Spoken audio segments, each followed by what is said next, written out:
Iran के अनुरोध पर भारत ने उसके एक युद्धपोत को दक्षिण भारत के कोची बंदरगाह पर रुकने की अनुमति दे दी है।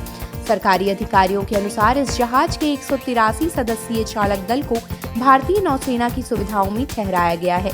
यह फैसला उस घटना के 2 दिन बाद आया है जब श्रीलंका के तट के पास एक अमेरिकी पनडुब्बी ने ईरानी फ्रिगेट पर टॉर्पीडो हमला किया था, जिससे वह डूब गया। आइरिस लावन नामक उभयचर युद्धपोत पिछले महीने भारत द्वारा आयोजित इंटरनेशनल फ्लीट रिव्यू में हिस्सा लेने के लिए इस क्षेत्र में आया था। यह जहाज बुधवार को कोच्चि पहुंचा। उसी दिन श्रीलंका के तट से लगभग 19 समुद्री मील दूर ईरानी फ्रिगेट आइरिस डेना को डुबो दिया गया, जिसमें 87 नौसैनिकों की मौत हो गई। इस घटना के बाद अमेरिका और ईरान के बीच तनाव और बढ़ गया। इसी बीच गुरुवार को श्रीलंका ने भी एक अन्य ईरानी युद्धपोत आइरिस बूशेहर को अपने बंदरगाह में शरण लेने की अनुमति दी। जहाज के 208 सदस्यीय चालक दल को एक नौसैनिक शिविर में ठहराया गया है। यह पोत भी इंटरनेशनल फ्लीट रिव्यू में शामिल हुआ था और इंजन में खराबी आने के बाद श्रीलंका के बंदरगाह में प्रवेश की अनुमति मांगी थी। एक अधिकारी ने बताया कि 28 फरवरी को ईरान ने भारत से अनुरोध किया था कि इंटरनेशनल फ्लीट रिव्यू के लिए क्षेत्र में मौजूद आइरिस लावन को कोच्चि में रोकने दिया जाए। इसके बाद 1 मार्च को इसकी मंजूरी दी गई और 4 मार्च को जहाज कोच्चि पहुंच गया।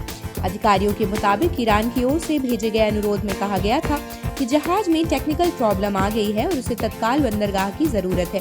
इसी कारण उसके 183 सदस्यीय चालक दल को कोच्चि में नौसेना की सुविधाओं में ठहराया गया है। श्रीलंका के राष्ट्रपति अनुराकुमारा दिसनायके ने गुरुवार को कहा कि आइरिस बूशेहर के चालक दल को शरण देना उनके देश की मानवीय जिम्मेदारी है। उन्होंने बताया कि जहाज को पूर्वी तट के त्रिनकोमाली हार्बर ले जाया जाएगा। उन्होंने ये भी कहा कि ऐसी परिस्थितियों में अंतर्राष्ट्रीय संधियों और नियमों को ध्यान में रखते हुए फैसला लेना जरूरी होता है। आइरिस डेना की डूबने की घटना के बाद भारत, श्रीलंका और हिंद महासागर क्षेत्र के अन्य देशों में चिंता बढ़ गई है कि अमेरिका और ईरान के बीच टकराव और फैल सकता है, जिसका असर समुद्री व्यापार पर भी पड़ सकता है। जानकारों के अनुसार इस पूरे संकट में भारत ने ईरान और अमेरिका दोनों के साथ अपने संबंधों को ध्यान में रखते हुए संतुलित और व्यवहारिक रवैया अपनाया है, जो उसके दीर्घकालिक राष्ट्रीय हितों के अनुरूप है। आप देख रहे हैं सौगंध टीवी, सौगंध वतन की।